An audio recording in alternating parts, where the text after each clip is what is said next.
Aquí inicia un nuevo capítulo de África 7 días. Este es un magazine informativo 100% dedicado al continente africano, donde en France 24 les presentamos los hechos más relevantes de la semana en la cuna de la humanidad. En Camerún se realizó un desfile de moda donde las protagonistas son mujeres en condición de discapacidad. Ellas además piden ser incluidas en todos los ámbitos de las sociedades. En Libia, 8 años después del derrocamiento de Muammar Gaddafi, la nación continúa dividida en facciones rivales que luchan por imponer la ley y hacerse a más territorio por medio de enfrentamientos armados. Y en Sudán, el ejército derrocó al presidente Omar al-Bashir, quien estaba en el poder desde 1989. La decisión es fruto de meses de multitudinarias protestas ciudadanas. Iniciamos entonces con la información en África 7 días. Con el objetivo de promover la inclusión y demostrar que la belleza no tiene estándares, en Camerún se realizó un desfile de moda en donde las protagonistas son mujeres en condición de discapacidad. Jóvenes, niñas y mujeres adultas resaltaron que la belleza debe empezar a ser diversa y que se requiere que sean incluidas en todos los ámbitos de las sociedades. Informe de Mohamed Hassan. Una organización que promueve el empoderamiento de mujeres en Camerún organizó recientemente el primer desfile de moda para personas con capacidades diferentes. El objetivo, promover su inclusión y eliminar las barreras que enfrentan las personas con discapacidades en el país. El evento se llevó a cabo en la capital, Yaoundé, y contó con 16 modelos. Las mujeres caminaron con orgullo por la pasarela, mostrando una variedad de trajes de diseñadores locales. Con todas las barreras que nos impone la sociedad, no es fácil sentirse como una mujer. Esta es una oportunidad para mostrarle al mundo que puedes vivir con discapacidades y verte como cualquier otra mujer. Puedes ser bella y puedes tener sueños. Una cosa que queremos lograr en Sister Speak es cambiar las percepciones sobre lo que las personas piensan sobre las mujeres con discapacidad en Camerún. Los espectadores calificaron al desfile como una idea novedosa y de impacto, y sobre todo como una oportunidad para visibilizar los problemas que enfrentan las personas con discapacidades. Al ver a las mujeres con discapacidad manifestándose, compartiendo su situación, espero que las empresas de transporte público adapten sus autobuses para que sean incluyentes. Según la Organización Mundial de la Salud, aproximadamente 2 millones de cameruneses viven con discapacidades. Los organizadores esperan que esta iniciativa inspire a una nueva generación en condiciones de discapacidades a sentirse aceptada e incluida. Y vamos al norte del continente porque en Argelia las nuevas elecciones presidenciales tras la dimisión forzada de Abdelaziz Bouteflika tendrán lugar el próximo 4 de julio. Así lo confirmó el presidente interino Abdelkader Ben Salah en medio de nuevas jornadas de protesta en el país. La transición deberá ser ordenada y no caben los reclamos irrealizables que exigen los manifestantes. Así lo advirtió el jefe del ejército de Argelia, quien quiso recordar quién manda. El periodo de transición para preparar las elecciones presidenciales se llevará a cabo bajo la supervisión del Ejército Nacional Popular. Con el inicio de esta nueva etapa y con estas marchas en curso, hemos registrado lastimosamente unos intentos de partes extranjeras de poner en práctica sus esfuerzos planificados para desestabilizar el país y sembrar discordia entre la gente. Una nueva intervención que llegó después de que fuera designado como presidente interino Abdelkader Ben Salah, quien convocó elecciones para el próximo 4 de julio.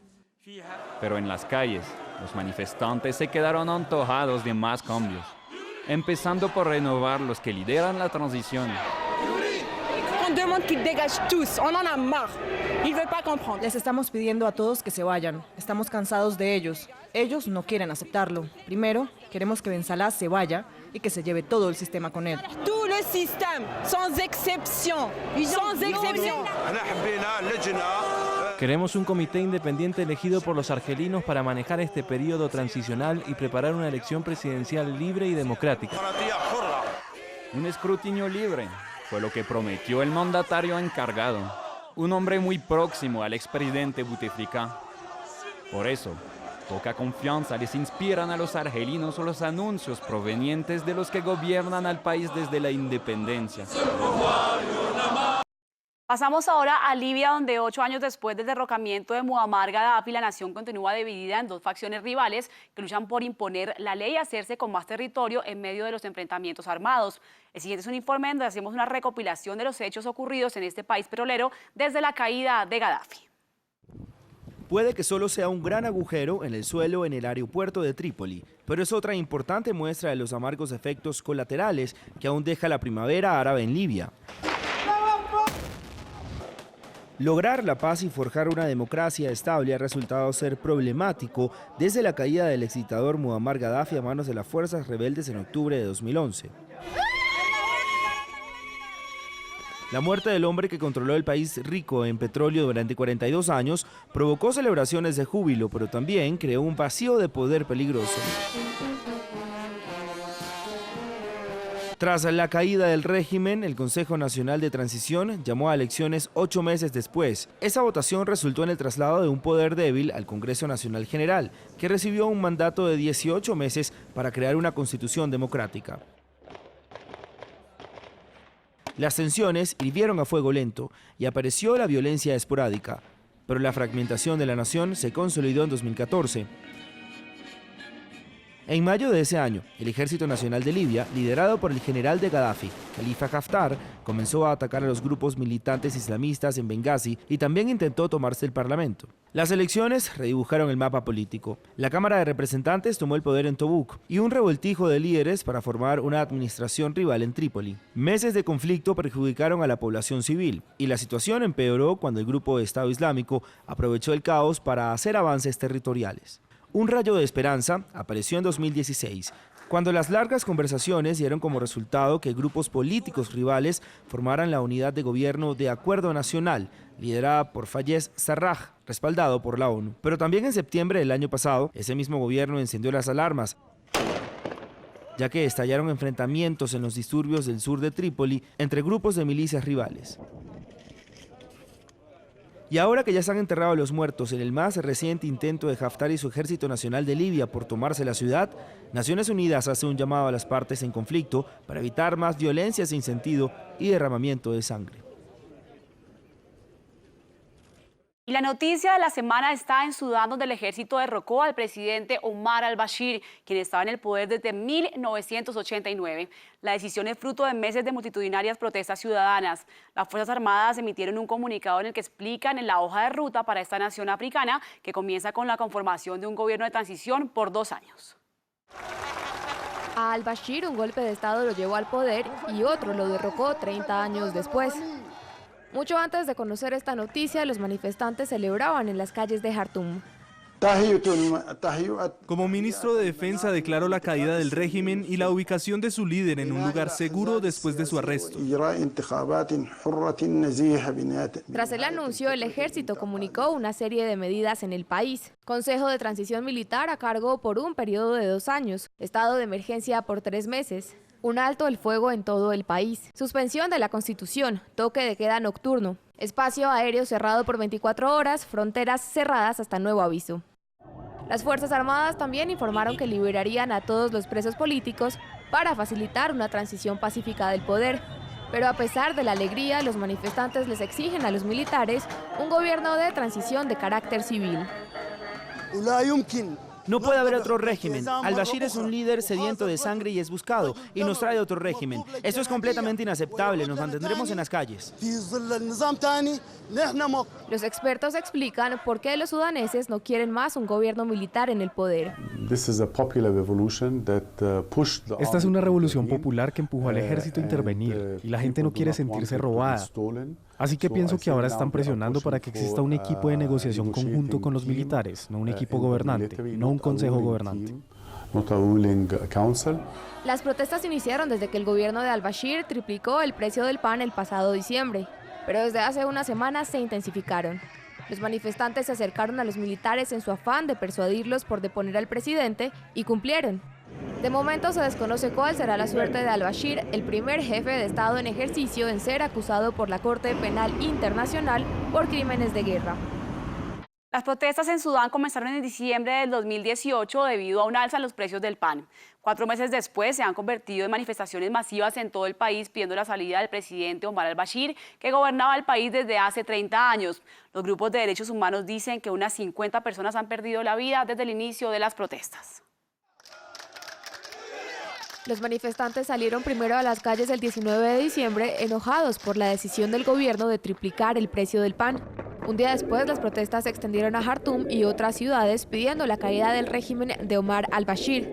Los enfrentamientos se desataron cuando la policía trató de dispersar a la multitud y varios murieron. El 24 de diciembre, después de 6 días de manifestaciones, el presidente al-Bashir rompió su silencio y prometió reformas. Las protestas continuaron en enero. Al-Bashir anunció que estaba listo para renunciar, pero solo a través de elecciones. Confirmo que quien quiera tomar el poder es bienvenido, pero solo a través de una forma en las urnas, en elecciones libres y justas. Quien quiera que gobierne a Sudán tiene que ser elegido por el pueblo sudanés y saludaré a la persona que elija. Pero las manifestaciones no se detuvieron. Human Rights Watch publicó videos que documentan la violencia de las fuerzas de seguridad, incluyendo palizas, acusando a las autoridades de una brutal represión. El 22 de febrero, al-Bashir declaró un estado de emergencia en todo el país y disolvió los gobiernos federal y provincial. 3 semanas después, un nuevo gabinete con sus funcionarios más leales fue juramentado. Las protestas se intensificaron a principios de abril. 6 días después, miles de personas marcharon en Jartum pidiendo al ejército que se uniera a ellos y respaldara sus demandas. Establecieron campamentos fuera del complejo militar. El 9 de abril, la situación se tornó violenta cuando los agentes de seguridad intentaron disolver a los manifestantes con gas lacrimógeno y disparos. Los analistas dicen que el permiso implícito del ejército para que la protesta continúe frente a su cuartel general sugiere simpatía hacia el movimiento. Los próximos pasos de los militares serán cruciales para el futuro del presidente y del país. Y finalizamos con imágenes de Alaa Salah, una mujer sudanesa conocida por su tradicional vestido blanco, quien se convirtió en un símbolo de la revolución de su país desde que empezó a cantar en medio de las protestas en contra del expresidente Omar al-Bashir. Algunos lo llaman Kandaka, que significa la reina de Nubia. Esta joven mujer hace un llamado a la historia antigua donde las mujeres de la región tenían una participación en la política, desafiando el régimen de Omar al-Bashir, quien es acusado de excluirlas por medio de sus ideas conservadoras. Con sus cantos y arengas, ella motiva a los jóvenes y a las mujeres a exigir un mejor futuro para su nación.